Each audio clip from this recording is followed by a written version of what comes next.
ಇದು ಶ್ವಾಸನಾಳಗಳನ್ನು ಒಂದು ಹಿರಿದುಗೊಳಿಸಲಿಕ್ಕೆ ಸಹಾಯ ಮಾಡುತ್ತೆ. ಹಾಗೇನೆ ಈ ಒಂದು ಉಸಿರಾಟ ಸಮಸ್ಯೆಯನ್ನು ಕಡಿಮೆ ಮಾಡೋದಕ್ಕೆ ಸಹ ಸಹಾಯವನ್ನ ಮಾಡುತ್ತೆ.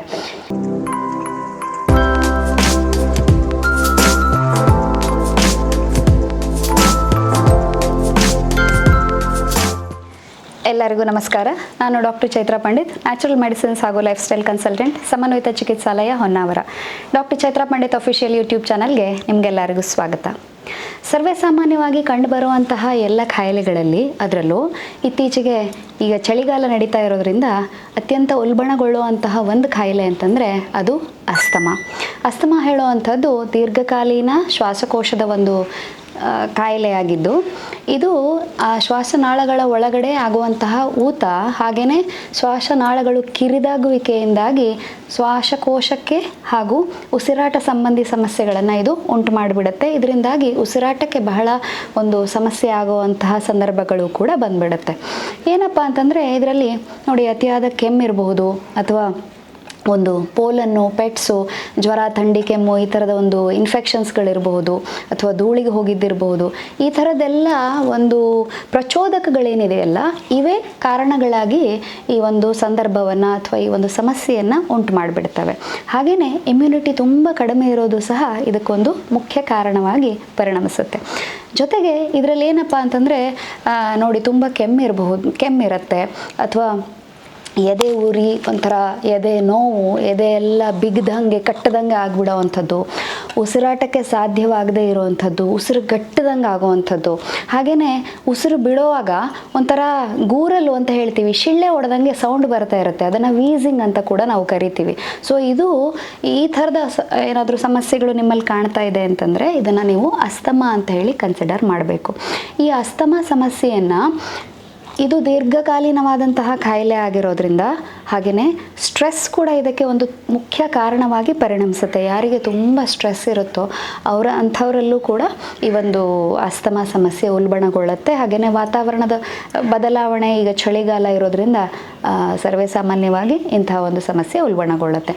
ಹಾಗೆಯೇ ಈ ಒಂದು ಅಸ್ತಮಾ ಸಮಸ್ಯೆ ಯಾರ್ಯಾರಿಗಿದೆಯೋ ಇದು ದೀರ್ಘಕಾಲೀನವಾದ ಕಾಯಿಲೆ ಆಗಿರೋದ್ರಿಂದ ಇದಕ್ಕೆ ಬಹಳಷ್ಟು ಜನ ಉಸಿರಾಡೋಕ್ಕೆ ಆಗೋದಿಲ್ಲ ಅಂತ ತಕ್ಷಣ ಏನು ಮಾಡ್ತಾರೆ ಅಂತಂದರೆ ಪ್ರೋಟಾನ್ ಪಂಪ್ಗಳಿಗೆ ಹೋಗುವಂಥದ್ದು, ಅಥವಾ ಬೇರೆ ಯಾವುದೋ ಒಂದಿಷ್ಟು ಕೆಮಿಕಲ್ ಔಷಧಿಗಳನ್ನು ಸೇವನೆ ಮಾಡುವಂಥದ್ದು. ದೀರ್ಘಕಾಲೀನ ಅವರು ಅದೇ ಔಷಧಿಗಳ ಮೇಲೆ ಡಿಪೆಂಡೆಂಟ್ ಆಗಿ ಲೈಫ್ ಟೈಮ್ ಡಿಪೆಂಡೆನ್ಸಿಯನ್ನು ಅವರು ತೊಗೊಂಡ್ಬಿಟ್ಟಿರ್ತಾರೆ ಅಲ್ವಾ. ಸೊ ಅಂತಹ ಒಂದು ಪರಿಸ್ಥಿತಿಯಿಂದ ನೀವು ಹೊರಗೆ ಬರಬೇಕು ಅಂತ ಏನಾದರೂ ಇದ್ದರೆ, ಅಥವಾ ನಿಮಗೆ ಸಂಬಂಧಪಟ್ಟವ್ರು ಯಾರಾದರೂ ಈ ಸಮಸ್ಯೆಯಿಂದ ಬಳಲ್ತಾ ಇದ್ದಾರೆ ಅಂತಂದರೆ ಈ ವಿಡಿಯೋವನ್ನು ದಯವಿಟ್ಟು ಅವರಿಗೆ ಶೇರ್ ಮಾಡಿ, ಈ ನಾಲೆಜನ್ನು ಅವ್ರಿಗೆ ಕೊಡಿ. ಏನಪ್ಪ ಅಂತಂದರೆ ಅಸ್ತಮಾದಲ್ಲಿ ಮುಖ್ಯವಾಗಿ ಇಮ್ಯುನಿಟಿಯನ್ನು ಹೆಚ್ಚು ಮಾಡಿಕೊಳ್ಬೇಕು, ಶ್ವಾಸಕೋಶ ಹಾಗೂ ಶ್ವಾಸನಾಳದ ಒಂದು ಆರೋಗ್ಯವನ್ನು ವೃದ್ಧಿ ಮಾಡಿಕೊಳ್ಬೇಕು. ಇದರಿಂದಾಗಿ ಈ ಸಮಸ್ಯೆಯನ್ನು ನಾವು ನಿಧಾನವಾಗಿ ರಿವರ್ಸ್ ಮಾಡ್ಕೊಳ್ಳೋದಕ್ಕೆ ಸಾಧ್ಯ ಇದೆ.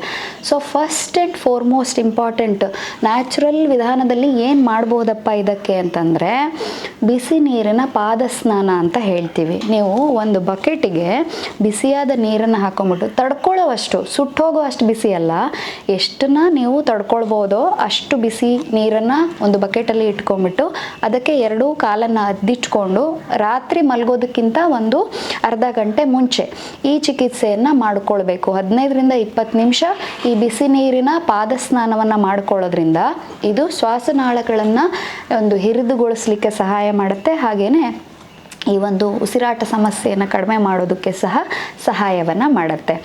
ಇದು ಒಂದನೇದಾಯಿತು. ಇನ್ನು ಎರಡನೇದೇನಪ್ಪ ಅಂತಂದರೆ ಅತ್ಯಂತ ಮುಖ್ಯವಾಗಿ ನೀವು ಮಾಡಬೇಕಾಗಿರುವಂಥದ್ದು ಚೆಸ್ಟ್ ಪ್ಯಾಕ್ ಅಂತ ಹೇಳ್ತೀವಿ. ನಾವು ಪ್ರಕೃತಿ ಚಿಕಿತ್ಸೆಯಲ್ಲಿ ಈ ಶ್ವಾಸಕೋಶ ಸಂಬಂಧಿ ಸಮಸ್ಯೆ ಇರುವಂಥವ್ರಿಗೆಲ್ಲರಿಗೂ ಈ ಚೆಸ್ಟ್ ಪ್ಯಾಕನ್ನು ಹಾಕುವಂಥ ಅಭ್ಯಾಸವನ್ನು ನಾವು ಇಟ್ಕೊಂಡಿದ್ದೇವೆ ಆಸ್ಪತ್ರೆಗಳಲ್ಲಿ ಮತ್ತು ಕ್ಲಿನಿಕ್ಗಳಲ್ಲಿ. ನೋಡಿ, ಈ ಚೆಸ್ಟ್ ಪ್ಯಾಕ್ ಅಂತಂದರೆ ಒಂದು ಬಟ್ಟೆಯನ್ನು, ಕಾಟನ್ ಬಟ್ಟೆಯನ್ನು ನೀವು ಬಿಸಿ ನೀರಿಗೆ ಅಥವಾ ಸ್ವಲ್ಪ ಬೆಚ್ಚಗಿರುವಂತಹ ನೀರಿಗೆ ಅದ್ದಿ ಹಿಂಡಿಬಿಟ್ಟು ಅದನ್ನು ಎದೆಯ ಸುತ್ತಲೂ ಸುತ್ತಬೇಕು. ಆ ನಂತರ ಅದರ ಮೇಲಿಂದ ಬೇಕಾದರೆ ಒಂದು ಒಣ ಬಟ್ಟೆಯನ್ನು ಕೂಡ ಸುತ್ತಬಹುದು. ಇದನ್ನು 15ರಿಂದ 20 ನಿಮಿಷ ಈ ಚೆಸ್ಟ್ ಪ್ಯಾಕನ್ನು ಹಾಕಿಟ್ಕೊಂಡು ಇದರ ಒಂದು ಚಿಕಿತ್ಸೆಯನ್ನು ಪಡ್ಕೊಳ್ಬೋದು, ಅಥವಾ ಓವರ್ನೈಟ್ ಚೆಸ್ಟ್ ಪ್ಯಾಕನ್ನು ಕೂಡ ಹಾಕ್ಕೊಳ್ಬೋದು. ನಾನು ಆಲ್ರೆಡಿ ಒಂದು ಗಂಟಲು ನೋವಿನ ಸಮಸ್ಯೆಗೆ ಓವರ್ನೈಟ್ ಥ್ರೋಟ್ ಪ್ಯಾಕ್ ಬಗ್ಗೆ ಹೇಳಿದ್ದೆ. ಆ ವಿಡಿಯೋವನ್ನು ನೀವು ನೋಡಿಲ್ಲ ಅಂತಂದರೆ ಇಲ್ಲಿ ಲಿಂಕನ್ನು ಕೊಡ್ತೀನಿ, ಅದನ್ನು ದಯವಿಟ್ಟು ನೋಡ್ಕೊಂಡು ಬನ್ನಿ. ಹಾಗೆಯೇ ಇದು ಓವರ್ನೈಟ್ ಚೆಸ್ಟ್ ಪ್ಯಾಕ್ ಅಂತ ಹೇಳ್ಬಿಟ್ಟು ನೀವು ರಾತ್ರಿ ಮಲಗುವಾಗ ಈ ಒಂದು ಚೆಸ್ಟ್ ಪ್ಯಾಕನ್ನು ಹಾಕ್ಕೊಂಡು ಎದೆಯ ಸುತ್ತ ಬಿಸಿ ನೀರಿನಲ್ಲಿ ಅದ್ದಿದ ಬಟ್ಟೆಯನ್ನು ಸುತ್ಕೊಂಡ್ಬಿಟ್ಟು ಅದ್ರ ಮೇಲಿಂದ ಒಂದು ಒಣ ಬಟ್ಟೆಯನ್ನು ಸುತ್ತಕೊಂಡು ಮಲ್ಕೊಂಡ್ಬಿಡೋದು. ಮರುದಿವಸ ಬೆಳಗ್ಗೆ ಎದ್ದಾಗ ಅದನ್ನು ತೆಗೆದು ಹಾಕ್ಬೋದು. ಇದು ಕಫವನ್ನು ಕರಗಿಸ್ಲಿಕ್ಕೆ, ಆ ಎದೆ ಬಿಗಿತವನ್ನು ಕಡಿಮೆ ಮಾಡಲಿಕ್ಕೆ, ಶ್ವಾಸಕೋಶವನ್ನು, ಶ್ವಾಸನಾಳಗಳನ್ನು ಹಿಗ್ಗಿಸ್ಲಿಕ್ಕೆ ಇದು ಸಹಾಯವನ್ನು ಮಾಡುತ್ತೆ. ಆದ್ದರಿಂದ ಉಸಿರಾಟಕ್ಕೂ ಇದು ಉಸಿರಾಟ ಸರಾಗವಾಗಿ ಆಗೋ ಹಾಗೆ ಇದು ನೋಡ್ಕೊಳ್ಳುತ್ತೆ, ಕಫವನ್ನೆಲ್ಲ ಹೊರಗೆ ಹಾಕಿಬಿಡುತ್ತೆ. ಆದ್ದರಿಂದ ಅತಿ ಮುಖ್ಯವಾದಂತಹ ಒಂದು ಚಿಕಿತ್ಸೆ ಓವರ್ನೈಟ್ ಚೆಸ್ಟ್ ಪ್ಯಾಕ್, ಅಥವಾ ನೀವು ಹಾಗೇನೆ ಒಂದು 15ರಿಂದ 20 ನಿಮಿಷ ಕೂಡ ಹಾಕ್ಕೊಳ್ಬೋದು ದಿನದ ಸಮಯದಲ್ಲಿ, ಏನೂ ಸಮಸ್ಯೆ ಇಲ್ಲ. ಇದು ಅದೇ ಒಂದು ಪರಿಣಾಮಕಾರಿ ಫಲವನ್ನು ನಿಮಗಿದು ಕೊಡ್ತಾ ಹೋಗುತ್ತೆ. ಆದ್ದರಿಂದ ಯಾರ್ಯಾರಿಗೆ ಇಂತಹ ಸಮಸ್ಯೆ ಇದೆಯೋ ಚೆಸ್ಟ್ ಪ್ಯಾಕನ್ನು ಒಂದು ಅಭ್ಯಾಸವನ್ನು ನಿತ್ಯ ಇಟ್ಕೊಳ್ಳಿ. ಇದರಿಂದಾಗಿ ನಿಮಗೆ ಉಸಿರಾಟ ಸಂಬಂಧಿ ಸಮಸ್ಯೆಗಳು ಕಡಿಮೆ ಆಗುತ್ತೆ, ಅಸ್ತಮಾದಿಂದ ನೀವು ಗುಣವನ್ನು ಹೊಂದಬಹುದು. ಇನ್ನೇನಪ್ಪ ಅಂತ ಕೇಳಿದ್ರೆ, ನೋಡಿ, ನಾವು ಆಹಾರವನ್ನು ಸೇವಿಸ್ತೀವಿ. ಯಾರ್ಯಾರಿಗೆ ಇಂಥ ಸಮಸ್ಯೆ ಇದೆಯೋ ಅವರು ಈ ಆಹಾರ ಸೇವನೆಯ ಬಗ್ಗೆ ಅಷ್ಟೊಂದು ಲಕ್ಷ್ಯ ಕೊಡೋದಿಲ್ಲ. ಅದರಲ್ಲೂ ಚಿಕ್ಕ ಮಕ್ಕಳಲ್ಲಿ ಏನಾದರೂ ಈ ಸಮಸ್ಯೆ ಇದ್ದರೆ ಅವರು ಮಾತೇ ಕೇಳೋದಿಲ್ಲ ಅಲ್ವಾ.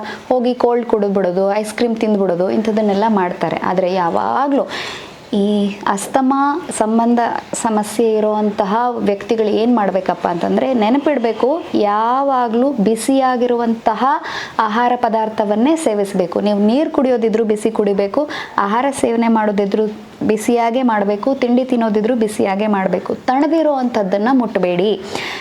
ಅದರಲ್ಲೂ ರೆಫ್ರಿಜರೇಟರಲ್ಲಿ ಇಟ್ಟಿರುವಂತಹ ಪದಾರ್ಥಗಳನ್ನು ಯಾವತ್ತೂ ಸೇವನೆ ಮಾಡಲೇಬಾರ್ದು. ಇದರಿಂದಾಗಿ ಏನಾಗುತ್ತಪ್ಪ ಅಂತಂದರೆ, ನೀವು ಕೋಲ್ಡ್ ಐಟಮ್ಸನ್ನು ಹೆಚ್ಚು ಉಪಯೋಗಿಸಿದಷ್ಟು ನಿಮ್ಮ ಕಾಯಿಲೆ ಉಲ್ಬಣ ಆಗ್ತಾ ಹೋಗುತ್ತೆ. ಮತ್ತಷ್ಟು ನಿಮಗೆ ಎದೆ ಬುಗಿತ, ಕಫ ಜಾಸ್ತಿ ಆಗೋವಂಥದ್ದು, ಉಸಿರು ಕಟ್ಟೋ ಅಂಥದ್ದು, ಇದೆಲ್ಲ ಸಮಸ್ಯೆ ಆಗಿಬಿಡತ್ತೆ. ಯಾವಾಗ ಬಿಸಿಯಾದಂತಹ ಆಹಾರ ಪದಾರ್ಥಗಳನ್ನು ಸೇವಿಸ್ತೀರೋ ಆವಾಗ ಕಫ ಕರಗುತ್ತೆ, ಹಾಗೆಯೇ ಎದೆ ಬಿಗಿತ ಎಲ್ಲ ಕಡಿಮೆ ಆಗುತ್ತೆ, ಉಸಿರಾಟಕ್ಕೂ ಸಹಾಯ ಮಾಡ್ದಂಗೆ ಆಗುತ್ತೆ. ಆದ್ದರಿಂದ ಸರಾಗ ಉಸಿರಾಟ ಬೇಕು ಅಂತಂದರೆ ಆಹಾರವನ್ನು, ನೀರನ್ನು ಬಿಸಿಯಾಗಿ ಸೇವಿಸಿ, ತಣ್ಣಗಿರುವಂತಹ ಆಹಾರ ವಸ್ತುಗಳನ್ನು ತ್ಯಜಿಸಬೇಕು. ಇದು ತುಂಬ ಮುಖ್ಯವಾಗಿ ನೀವು ಜೀವನದಲ್ಲಿ as A way of life follow ಮಾಡುವಂಥ ಒಂದು ಸುಲಭವಾದಂತಹ ಟಿಪ್. ಇನ್ನೊಂದೇನಪ್ಪ ಅಂತಂದರೆ ಪ್ರಾಣಾಯಾಮಗಳ ಅಭ್ಯಾಸ. ಪ್ರಾಣಾಯಾಮಗಳು ಬಹಳಷ್ಟು ಸಹಾಯವನ್ನು ಮಾಡುತ್ತೆ ಈ ಒಂದು ಅಸ್ತಮಾ ಸಮಸ್ಯೆಯಿಂದ ಹೊರಗೆ ಬರೋದಕ್ಕೆ. ಅದರಲ್ಲೂ ಮುಖ್ಯವಾಗಿ ಸೂರ್ಯ ಅನುಲೋಮ ವಿಲೋಮ ಅಂತ ಹೇಳುವಂತಹ ಒಂದು ಪ್ರಾಣಾಯಾಮ ಈ ಒಂದು ಅಸ್ತಮಾ ಸಮಸ್ಯೆಯಿಂದ ಹೊರಗೆ ಬರೋದಕ್ಕೆ ಅತ್ಯಂತ ಸಹಾಯವನ್ನು ಮಾಡುತ್ತೆ. ಏನು ಮಾಡಬೇಕಪ್ಪ ಅಂತ ಕೇಳಿದ್ರೆ, ನೀವು ನಿಮ್ಮ ಮೂಗಿನಲ್ಲಿ 2 ಹೊರಳೆಗಳಿದೆ ಅಲ್ವಾ. ಸೊ ಈ 2 ಹೊರಳೆಗಳಲ್ಲಿ ಲೆಫ್ಟ್ ನಿಮ್ಮ ಎಡವನ್ನು ಮುಚ್ಚಬೇಕು. ಎಡವನ್ನು ಮುಚ್ಚಿಕೊಂಡು ಬಲ ಮೂಗಿನಲ್ಲಿ ಉಸಿರನ್ನು ಒಳಗೆ ಎಳ್ಕೊಳ್ಳೋ ಅಂಥದ್ದು, ಹಾಗೆ ಬಲ ಮೂಗಿನಲ್ಲಿ ಉಸಿರನ್ನು ಕೆಳಗೆ ಬಿಡೋ ಅಂಥದ್ದು. ಇದೇ ರೀತಿ ಒಂದು 27 ಸುತ್ತನ್ನು, ಬೆಳಗ್ಗೆ 27 ಸುತ್ತು, ಸಾಯಂಕಾಲ 27 ಸುತ್ತು ಅಭ್ಯಾಸವನ್ನು ಮಾಡೋದ್ರಿಂದ ನೀವು ಈ ಒಂದು ಶ್ವಾಸಕೋಶ ಸಂಬಂಧಿ ಸಮಸ್ಯೆಯಿಂದ ಹೊರಗೆ ಬರ್ಬೋದು, ಅಸ್ತಮಾವನ್ನು ಕಡಿಮೆ ಮಾಡ್ಕೊಳ್ಬೋದು. ಈ ಎದೆ ಬಗಿತ, ಕಫ ಕಟ್ಕೊಳ್ಳೋದು, ವಿಸ್ಲಿಂಗ್ ಸೌಂಡ್ ಇರುತ್ತಲ್ಲ, ಉಸಿರು ಬಿಡುವಾಗ ಜುಯಿ ಅಂತ ಒಂದು ವಿಸ್ಲಿಂಗ್ ಸೌಂಡ್ ಬರುತ್ತೆ, ಅದನ್ನು ಕೂಡ ಕಡಿಮೆ ಮಾಡ್ಕೊಳ್ಬೋದು. ಆದ್ದರಿಂದ ನಿತ್ಯ ಅಭ್ಯಾಸವನ್ನು ಮಾಡಿ ಸೂರ್ಯ ಅನುಲೋಮ ವಿಲೋಮ ಪ್ರಾಣಾಯಾಮದ ಅಭ್ಯಾಸ. ಇನ್ನು ಕೊನೆಯದಾಗಿ ಏನಪ್ಪ ಅಂತಂದರೆ, ನಾನು ಆಲ್ರೆಡಿ ಹೇಳ್ತಾ ಬರ್ತಾ ಇದ್ದೆ, ಇಮ್ಯುನಿಟಿ ಬೇಕು, ಇಮ್ಯುನಿಟಿ ಕಡಿಮೆ ಇದ್ದರೆ ಈ ಸಮಸ್ಯೆ ಅತ್ಯಂತ ಜಾಸ್ತಿ ಆಗುತ್ತೆ ಅಂತ ಹೇಳ್ಬಿಟ್ಟು. ಸೊ ಇಮ್ಯುನಿಟಿಯನ್ನು ಹೆಚ್ಚು ಮಾಡ್ಕೊಳ್ಳೋದಕ್ಕೆ ಸೂರ್ಯ ಸ್ನಾನದ ಅಭ್ಯಾಸವನ್ನು ಮಾಡಬೇಕು. ಸೂರ್ಯ ಸ್ನಾನದ ಬಗ್ಗೆ ನಾನು ಬಹಳಷ್ಟು ವಿಡಿಯೋಗಳಲ್ಲಿ ಹೇಳಿದ್ದೇನೆ ಆಲ್ರೆಡಿ. ಅದರ ಬಗ್ಗೆ ಒಂದು ಪರ್ಟಿಕ್ಯುಲರ್ ವಿಡಿಯೋವನ್ನು ಕೂಡ ಮಾಡಿ ಹಾಕಿದ್ದೇನೆ, ಅದರ ಲಿಂಕನ್ನು ಇಲ್ಲಿ ಇನ್ಸರ್ಟ್ ಮಾಡ್ತೀನಿ, ದಯವಿಟ್ಟು ನೋಡ್ಕೊಂಡು ಬನ್ನಿ. ಹಾಗೆಯೇ ಪ್ರತಿನಿತ್ಯ ಸೂರ್ಯ ಸ್ನಾನವನ್ನು ಮಾಡ್ಕೊಳ್ಳೋದ್ರಿಂದ ವಿಟಮಿನ್ ಡಿ ಹೆಚ್ಚಾಗುತ್ತೆ. ಈ ವಿಟಮಿನ್ ಡಿ ಏನು ಮಾಡುತ್ತಪ್ಪ ಅಂತಂದರೆ, ನಮ್ಮಲ್ಲಿ ನ್ಯಾಚುರಲ್ ಆ್ಯಂಟಿಬಯೋಟಿಕ್ಸ್ಗಳಾಗಿ ಕೆಲಸ ಮಾಡುತ್ತೆ ಇದು.